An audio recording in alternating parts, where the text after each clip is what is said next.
ಬಳಕೆ ಸಿಲಿಂಡರ್ 60 ರುಗೆ ಹೆಚ್ಚಳವನ್ನ ಮಾಡಲಾಗಿದೆ. ವಾಣಿಜ್ಯ ಬಳಕೆ ಸಿಲಿಂಡರ್ ದರ ಕೂಡ 115 ರುಗೆ ಏರಿಕೆಯನ್ನ ಮಾಡಲಾಗಿದೆ. ಇದು ದೇಶವಾಸಿಗಳ ಜೇಬಿಗೆ ಕತ್ತರಿಯನ್ನ ಹಾಕಿದಂತಾಗಿದೆ. ದೇಶದ 95% ಹೋಟೆಲ್ಗಳಲ್ಲಿ ವಾಣಿಜ್ಯ ಬಳಕೆ ಸಿಲಿಂಡರ್ ಬಳಕೆಯನ್ನ ಮಾಡಲಾಗುತ್ತೆ. ಇಸ್ರೇಲ್ ಇರಾನ್ ಯುದ್ಧದ ಪರಿಣಾಮ ಈ ಒಂದು ದರವನ್ನ ಏರಿಕೆಯನ್ನ ಮಾಡಲಾಗಿದೆ ಎನ್ನಲಾಗ್ತಿದೆ. ಬೆಂಗಳೂರಿನಲ್ಲಿ ಕಾಫಿ ತಿಂಡಿ ದರದ ಏರಿಕೆ ಕೂಡ ಸಾಧ್ಯವಾಗುತ್ತೆ ಎಂದು ಹೇಳಲಾಗ್ತಿದೆ.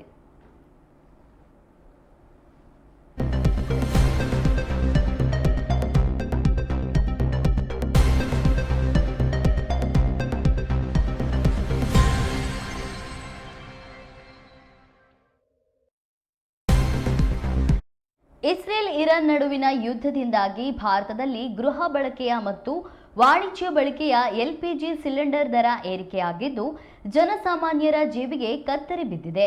ಗೃಹ ಬಳಕೆಯ ಸಿಲಿಂಡರ್ ದರ 60 ರೂಪಾಯಿ ಹೆಚ್ಚಳವಾಗಿದ್ದರೆ ವಾಣಿಜ್ಯ ಬಳಕೆಯ ಸಿಲಿಂಡರ್ ದರ 115 ರೂಪಾಯಿ ಏರಿಕೆಯಾಗಿದೆ. ಅಲ್ಲದೆ ಕಮರ್ಷಿಯಲ್ ಎಲ್ಪಿಜಿ ಸಿಲಿಂಡರ್ ಬೆಲೆ ಸತತ 3 ತಿಂಗಳಿನಿಂದ ಏರಿಕೆಯಾಗಿದೆ. ಈ ಬೆಲೆ ಏರಿಕೆಯು ಹೋಟೆಲ್ ಉದ್ಯಮದ ಮೇಲೆ ಗಂಭೀರ ಪರಿಣಾಮ ಬೀರಿದೆ. ಬೆಂಗಳೂರು ಹೋಟೆಲ್ ಅಸೋಸಿಯೇಷನ್ ಕಾರ್ಯದರ್ಶಿ ವೀರೇಂದ್ರ ಕಾಮತ್ ಅವರ ಪ್ರಕಾರ ವಾಣಿಜ್ಯ ಸಿಲಿಂಡರ್ಗಳ ದರ ಏರಿಕೆಯ ಜೊತೆಗೆ ಮುಂದಿನ ದಿನಗಳಲ್ಲಿ ಸಿಲಿಂಡರ್ ಅಭಾವ ಉಂಟಾಗುವ ಸಾಧ್ಯತೆ ಇದೆ.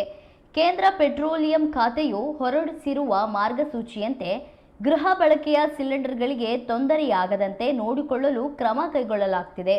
ಆದರೆ ವಾಣಿಜ್ಯ ಸಿಲಿಂಡರ್ಗಳಿಗೆ ಅಭಾವ ಉಂಟಾಗಬಹುದು ಎಂದು ಡಿಸ್ಟ್ರಿಬ್ಯೂಟರ್ಗಳಿಂದ ಹೋಟೆಲ್ ಅಸೋಸಿಯೇಷನ್ಗೆ ಮಾಹಿತಿ ಲಭಿಸಿದೆ.